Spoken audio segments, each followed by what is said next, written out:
করে দণ্ডবিধির সংশ্লিষ্ট ধারায় এবং গুরুত্বপূর্ণ আইন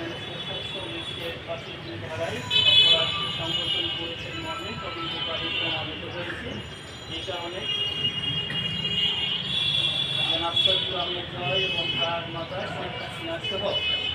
গণপূর্ত মন্ত্রণালয় এবং রাজনীতির সংশ্লিষ্টদের বিরুদ্ধে চার্জশিট দাখিলের অনুমোদন প্রদান করা হয়েছে। এই মামলায় আসামির সংখ্যা ১৭ জন। নথিনষ্টের মামলা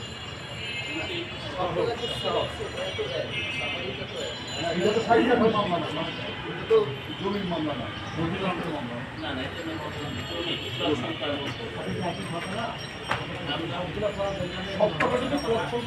আপনি কি একসঙ্গে বলেছেন যে সেক্টরের প্রয়োজন এই কারণে মামলা করছে কি করে তাতে বারবার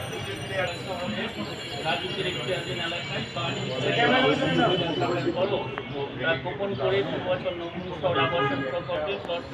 সংক্রান্ত আইন বিধিনীতিমালা এবং আইনানুগ পদ্ধতি লঙ্ঘনপূর্বক তার মাতা আসামি শেখ হাসিনা সাবেক প্রধানমন্ত্রী গণপ্রজাতন্ত্রী বাংলাদেশ সরকারের